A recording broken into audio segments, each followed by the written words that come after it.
Audacious jump. Here's Jermaine Defoe! Oh my goodness me, what a goal! And it's Defoe to win it surely for Sunderland! It's Defoe! Reaches Toivonen again. And now Defoe! He seals it! Defoe allowed to turn and score! Tackle from Kirkhoff. This could break for Jermaine Defoe, and Sunderland have scored! Only up in the air from Elliott. There's Defoe, and it's in! Sunderland score! Defoe's in the middle, perfect, 2-0! Jermaine Defoe scores! Nearly took the net off. Boys away from Baba. Only half cleared. Defoe! 3-2! Hello and welcome back to the What the Falk Sunderland preview show. A week is a long time in football, and there's never been a more accurate statement to describe this week at the Academy and the Stadium alike. Lee Johnson is gone, Jermaine Defoe's home, but the weekend's mission remains exactly the same as ever, 3 points and put pressure on the top two. And visiting us this weekend is an out of sorts even, Doncaster Rovers, who themselves have seen a lot of changes since we last faced each other, despite the fact it was only 5 weeks ago. And I'm sure you will know the guest who's coming on, returning guest, Doncaster fan and IntoTheEmptyNet Doncaster site. Adam, how are you doing? Are you all right? Yeah, not bad, thank you. How are you? It's been a hot minute, hasn't it? It has, very. I was listening back to our podcast last night, and it's like two different teams. But I know, it really is. We will get dug into it. I think, as I was saying in the intro, both sides have had a heck of a lot of change since that game in the run-up to Christmas, which was on Sky. I'm sure people remember it wasn't that long ago. But we'll start from the top. Obviously, we're speaking on Wednesday. You played our promotional rivals Rotherham last night. We hoped you would do us a favour. That didn't happen. Got smashed 5-0. How was the performance? Yeah, absolutely dreadful. One of the worst, I think, maybe in 20 years. And that is saying something, considering this season's kind of been full of those performances, including against yourselves. I mean, I can't believe that game at Sunderland 5 weeks ago. It feels like 5 months. But I suppose it's a long, long season for us. And obviously there's been a lot of change with us as well as yourselves. Last night was very much a low point, I think. Not that I expected anything against Rotherham, but be absolutely bulldozed at home by a team that's already won 6-0 against us at that ground in the Pappy Johns this season. Not good at all, and I don't really know how to articulate how just like hurtful it is at this point. It's just hurtful what we're going through, and I think this season I wish it were over. I wish this season were over. I wish that this time last year, or a bit later than this time last year, last season. So it's been one terrible year. Seen I think it was the first goal straight in from a corner, and it wasn't like one of those expert corners. It was like wind assisted, flies in the top corner. When that kind of happens after 10 minutes, you start going, "Oh bollocks," don't you? Yeah, well, indeed. I thought we did well to get to half time only 2-0 down, considering that start. But then second half, some absolutely calamitous goalkeeping led to the penalty for the third. I don't even really want to analyse it in any detail because it was just a shambles from start to finish all over the pitch, which is sadly what's happening most weeks for us. It really is. I hope that some of these new signings we've made, because we've made 8, I hope that some of them make a difference as they get bedded in. But I don't know what difference you can really have when you're, 11 or 12 points adrift of safety now and losing pretty much every week. Obviously, we keep in touch with each other outside of the preview shows, and I see what you post and stuff like that. And last time I was speaking, Gary McSheffrey was obviously in caretaker charge. You were inches away from an appointment. We discussed at length the benefits of Paul Simpson, the benefits of Trollope, I think it was at the time. Yeah. And no one really expected. I think people thought, well, McSheffrey, fair enough, but he's done nothing. And then McSheffrey got appointed, and I can't fail to have noticed, not just yours, but Doncaster fans feeling, shall we say, quite underwhelmed. It's hard to judge, and you're always going to give someone time, even if you're not agreeing with it. I think everyone's like that, and then you make the decision. But I mean, I've looked at the form. How's the appointment looking in the early stages? Well, it's looking like it shows. It's looking like a guy who's out of his depth, sadly, and who's not the right appointment. I will say it's not Gary McSheffrey's fault. I think he's a nice guy. I think he views football in a good way.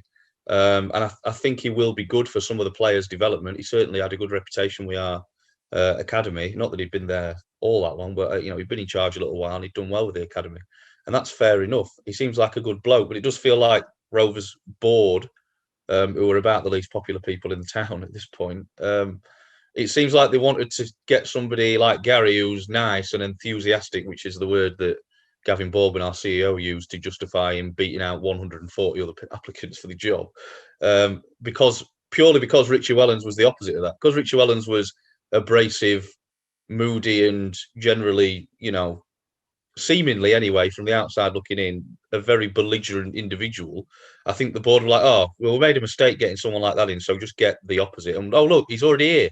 We've already got him, so let's just not waste time. Although they did waste time. They wasted 4 weeks of everyone's time just appointing Gary. I mean, we've won 2 games under him, which, I mean, he's nearly as many as Richie Wellens won in charge. So it's hard to say. I don't think it's really Gary's fault. I won't want to sit here and just slate Gary McSheffrey, but he doesn't look ready for the position, which is fine, because I'm not really sure he should be at 2 to 3 years into his coaching career. He was still playing for us a couple of seasons ago, and I know, some players turn into managers straight away, but these days more than ever, I think that's rare, and I think you've kind of got to cut your teeth and learn a multitude of things as a coach before becoming a manager at a EFL club. And look, we'll see. I think he'll be here next season, even if we lose every game between now and then.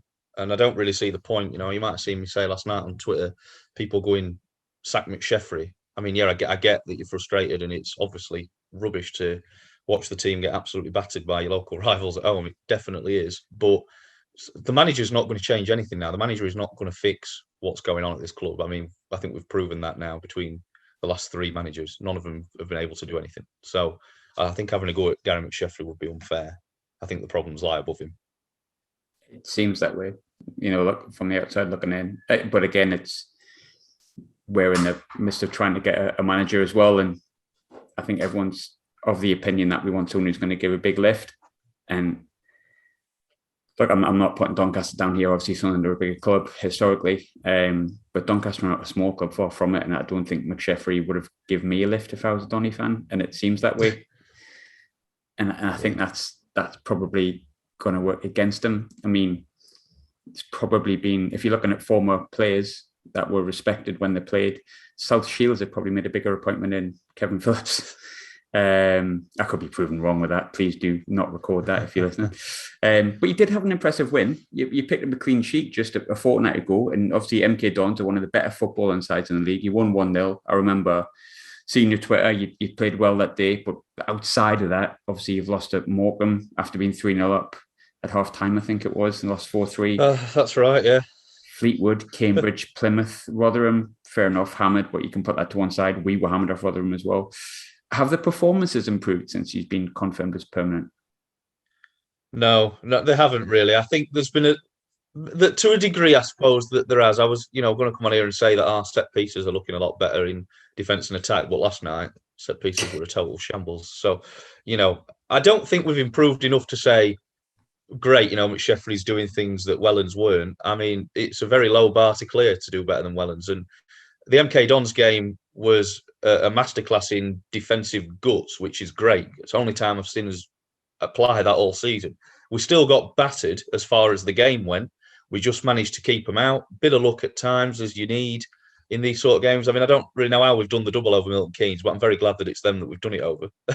That's 40% of our league wins come against Milton Keynes, so I'm glad of that. But realistically, you look at the Sunderland game where we were completely overrun from start to finish, and it should have been more than 3. You look at last night where it was 5-0 and probably should have been more, completely overrun.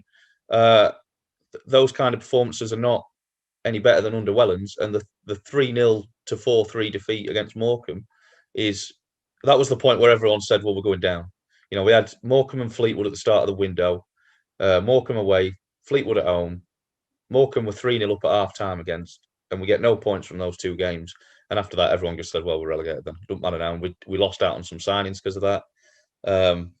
At that point, you're just like, well, there's no hope. We were 10 points adrift, I think, after the Fleetwood game. I think it's even more now, despite beating Milton Keynes. I mean, there's nothing for fans to be hopeful about. There's nothing to be pleased about. There's no bright spots. Don't don't ask me who one player to watch is if you're a Sunderland fan, because just don't bother. It's going to be 11 cones wearing blue shirts. What colours are away kit? Blue shirts. So don't worry about that either, because I don't know what's going on really. I hope in the summer that they have some idea of how to turn it round when we're in League Two. But right now, this team would not beat many teams in League Two. I would say that quite strongly. I mean, you're comfortably adrift at the bottom. You never want to make a judgment on another team, but Doncaster, historically League One promotion chasing team, recently Championship, definitely not a League Two team, and it just looks. I mean, looking at the table, I've got to be honest, I've been there myself with Sunderland in the Premier League and obviously the Championship 4 or 5 years ago, and you just get that feeling, don't you? You just know, when you know, and it's going to take one hell of a shift for you to get out. I'm saying all this like you're going to beat us 1-0 now, but you brought in a lot of players in January, an awful lot. One, obviously, Sunderland fans will be interested in is Ollie Younger. He didn't really get a look in at Sunderland. Played a game at right back last year, played a few Papa John's games, but I think, in the main, what Sunderland fans saw, he looked quite steady, and I think there's probably a few Sunderland fans, probably more so Tom Flanagan, but we've sold Younger, we sold Flanagan to Shrewsbury on transfer deadline day, and Alves has gone back. We're a little bit short defensively, and I think one of Younger or Flanagan staying, probably more Flanagan for the experience, would have been preferred to keep with Sunderland, but I seen he had a really, really good debut. How has he performed in his first few weeks? Yeah, he's been one of the bright spots of this new crop of players. I mean, that debut at Milton Keynes was perfect. I mean, he had the Terry Butcher bandage on his head.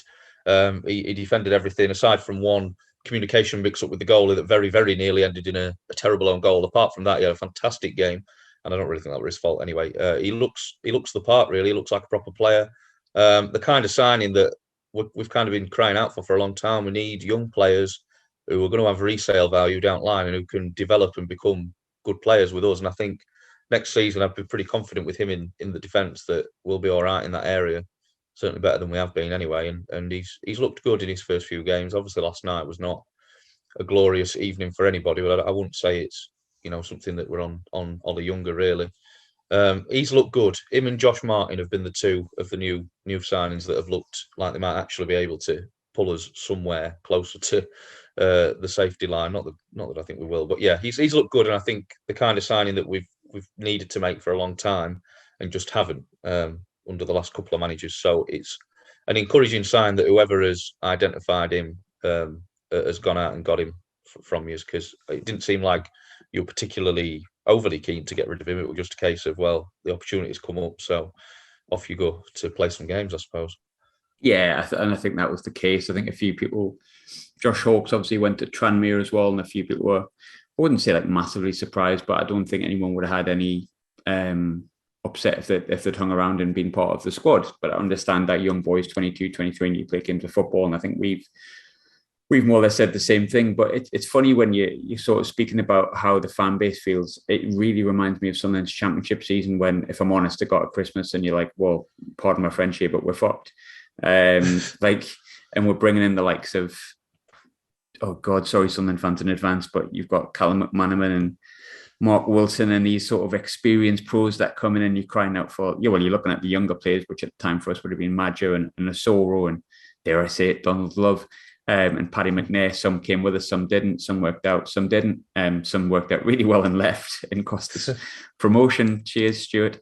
But when it comes to the signings you brought in, there is one name that sticks out, and I'm quite curious as to whether, as Sunderland fans would see, is he a Mark Wilson signing? Is he like a Johnny Williams signing? And that's probably a bit unfair, Johnny Williams, or has he been quite steady? Which is Adam Clayton. Obviously, came from Birmingham, being at Middlesbrough.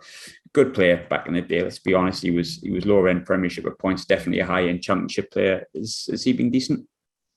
Well, he played 45 minutes last night, and I think the obvious thing was that he was absolutely woefully unfit, because he might as well have not been there. And it was one of the reasons why I think we were so overrun in that first half last night. That's not on Adam Clayton.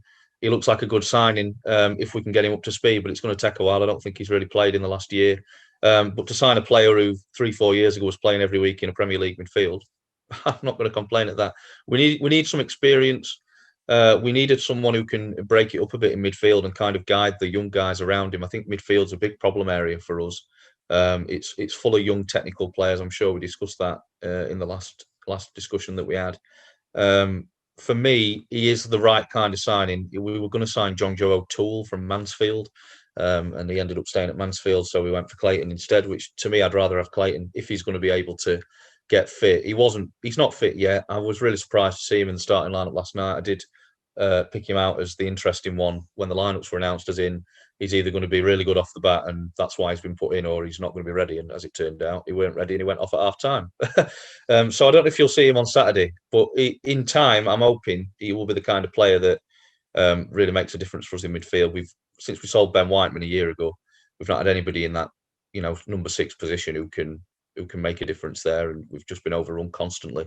We signed John Bostock to replace Whiteman, and he's not really that kind of player, and he's not really fit that often. So hopefully Clayton will get up and running. He's 33 years old now, but his experience and his quality in his day is something that we really, really need. Even a touch of, even 50% of that, I think will make a difference for us. But I won't worry about him on Saturday, because I'll be surprised if he plays, considering what happened last night.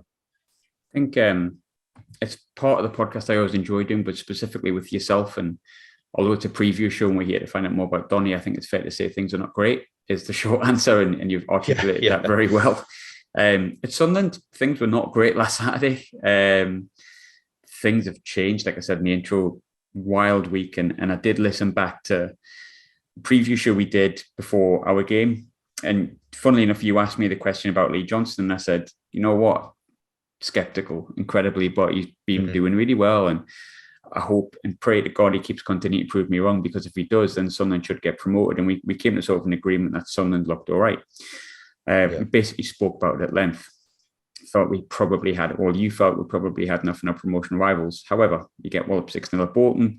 He didn't keep up that form. He went as streaky as we feared he might have done. He lost his job at the weekend. Obviously, other things have happened, but from the outside looking in, I'm quite curious as to see what you thought about his sacking. Fair or not fair, or understandable?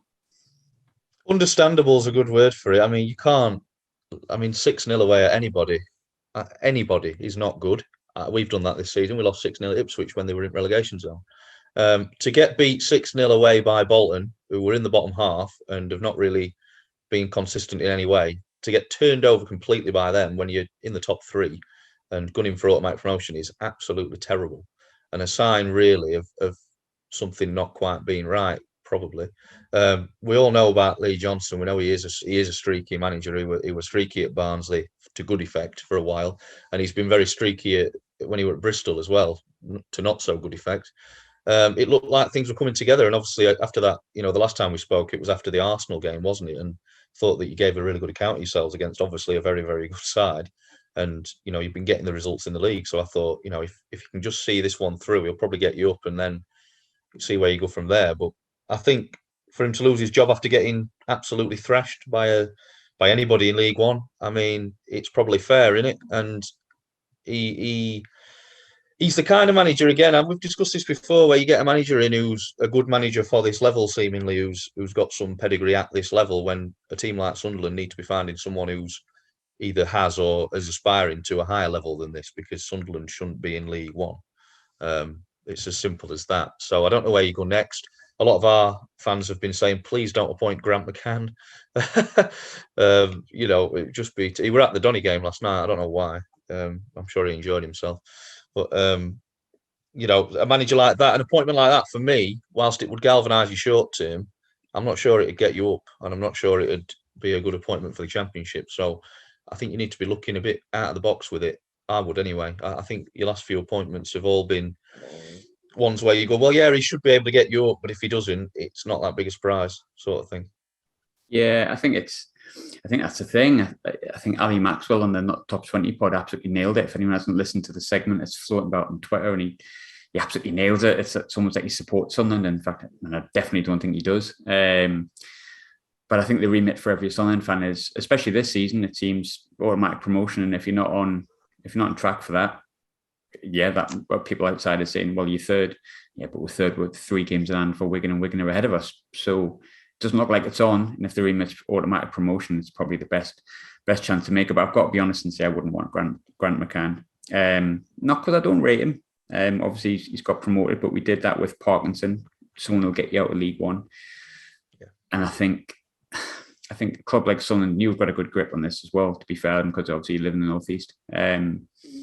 Club like Sunderland, any club in the North East, needs someone who A, gets the area, B, galvanises it, and grabs it by the scruff of the neck. And the proof's in the pudding there when you look at who's done that in the past. There's very few managers with that attitude and with that character that can't do it, which is probably why Sam Allardyce was so great. Brilliant character, massive shoulders, and a good coach, and someone who was just ahead of his time, I think, with the sports science, and that's why it worked out so well. But England had different ideas. But one person who really gets the area, one person who genuinely brought me to tears this weekend, thanks Jermaine. As we currently speak, we don't have a manager, but we know we do have Jermaine Defoe in the squad. I've got to be honest and say, when you look at the Sunderland Twitter and everything that's gone on and how much of a lift Jermaine Defoe is and what it means to Sunderland as a football club, as a Doncaster fan or anyone playing us on Saturday, I wouldn't fancy it. Are you a little bit concerned about the Defoe effect?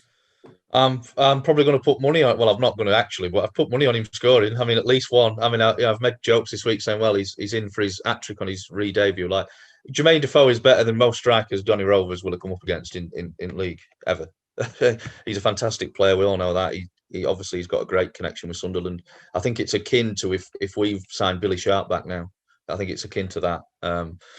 That is a big boost for you, a big lift. I'm expecting this weekend. You know, I will be there. It's actually my first away game in nearly 2 years, but obviously it's my local game. So I will be there, and I expect all the Sunderland fans to be in great mood. You know, Lee Johnson's gone, which I'm sure many were fair enough with. Jermaine Defoe coming back probably tempers the feeling about the 6-0 as well last week. And it's a great game for him to re-debut in, because he will have an absolute field day against our defence. That can be guaranteed. I must say, seeing him come in on deadline day was something that made me think, oh, shit.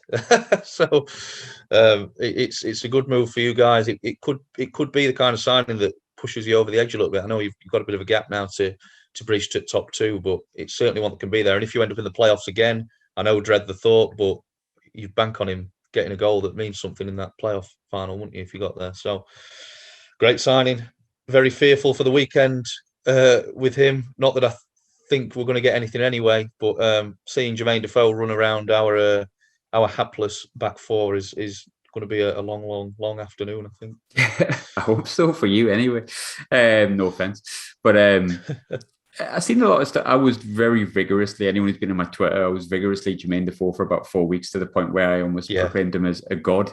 For me, seeing him, and you touched on the playoffs before, if we end up there, or just any game where we need to win. No offense to Aidan O'Brien, I'm not digging you out. Very, very honest pro. Wish him a lot of luck at Portsmouth. Not too much, but a little bit. Mainly because it's Portsmouth, not because it's Aidan O'Brien. But number 10 comes on Aidan O'Brien, the defensive forward in my eyes, or Jermaine Defoe, number 10. You're going to bank on Jermaine Defoe every single time. But there's been a few people outside that have gone, oh, he's 39. Oh, I can't believe Sunderland fans are getting excited about it. Mainly people who have not seen the absolute horrendousness of League One, if I'm honest with you. No offence to every club, but it is a bad division. There's a lot of poor quality. From the outside looking in, can you understand anyone's trepidation about Sunderland signing Jermaine Defoe? Or do you think it's just a total no-brainer like I did?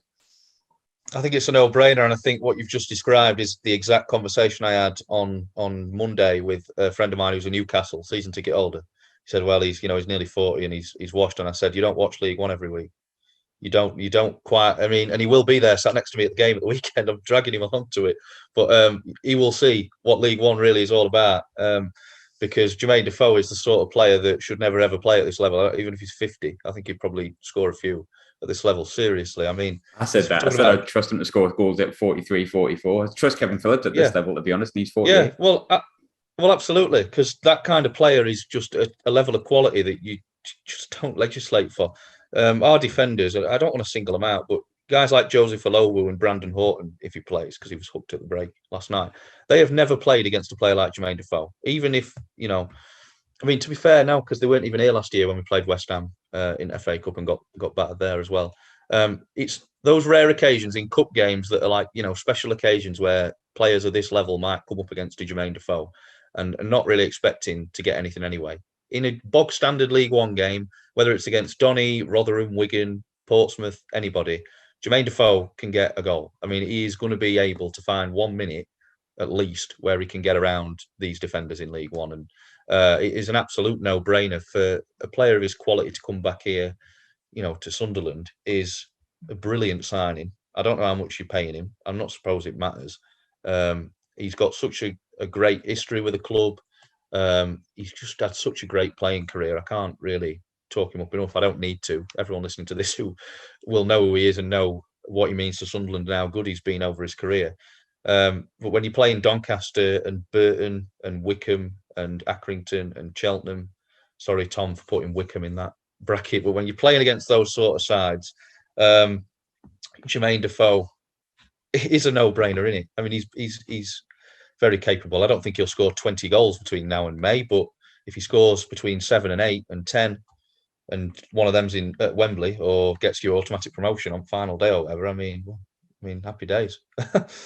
Perfect movie ending, isn't it? I think you said it in the interview, it was like a movie, but I have a feeling you'll start from the bench on Saturday. I mean, obviously I live up in Glasgow, and I know he hasn't played a great deal of football for Rangers since the back end of last season, but still sharp as attack when he was on the pitch, still getting in the right positions in the 5-10 minutes he was getting on. And everyone who supports Rangers, and people will know that I go to Rangers games, speaks incredibly highly of Jermaine Defoe. He's very well liked, and there's a reason for that. But I think they'll start on the bench. But predictions, as always, is our final question. You were actually quite close. You said 3-1 last time, but you did say an optimistic 3-1 because you said, I think we might score. It didn't happen. It was a nice performance, shall we say, from us, and everything was running quite smoothly then. And we went on to whack Sheffield Wednesday 5-0. I'm never massively optimistic. I'm a very optimistic person in life. I'm a very pessimistic person when it comes to Sunderland because of history and what I've experienced. But we've done a few teams 5-0, and I feel really bad saying this, but I know what Sunderland can be like when it's a juggernaut, when things are behind it, and it feels like a juggernaut this week with all the hilarity of wee Philly and people running down to the academy. Like, I mean, that was, if anyone's listening from SAFC Fan TV, you've made my podcast pointless because you have done far superior investigative journalism than I can ever do, and I'm meant to be paid for it in my Monday to Friday. But I do feel a big win. I really do. I think with or without Jermaine Defoe, we should be looking to win this game. Doncaster, as you said, are in dire straits, if we're completely honest, and we can't take mercy on teams like that if we want to get promoted. So I think, maybe a 3-0 without Jermaine Defoe, but I think it's written in the stars that he comes on and scores at least 1 or 2. So sorry, Adam, I'm going to go 5-0 Sunderland and go like really madly optimistic. Where are you going for it? Yeah, well, I was thinking about this morning because I know we always end on the old score prediction. I hope anyone that's listened to me being on this podcast over the last few years knows I am genuinely and generally quite optimistic. I try and look on the bright side. I don't generally go to games thinking, we're going to get battered today. All that being said, Lee Johnson sacked, Jermaine Defoe back. We've just been absolutely trounced by our local rivals at home. We're bottom of the league. You're third. I think really there's probably a division and a half of golfing class between the two sides. And Jermaine Defoe will come on and score at the weekend. And I will. And this is a serious prediction. I'm going to say 7-0 to Sunderland. Fucking hell. I'm now going to put the explicit on it, haven't I? And I really do mean that. And I don't want to say that. I'm not being light on Donny. I really am worried. I will drive to the game this weekend thinking, well, let's just hope they try. Let's just hope they try hard and know they're going to get beat. Sadly, the players know that they're going to get beat as well. I hope they don't come out and say that and think that, but I think they do know that deep down that they're going to get turned over, unfortunately. So you'll get your goal difference back up after last weekend. Going to say, I wonder if the team's ever lost 6-0 and won 7-0 a week later.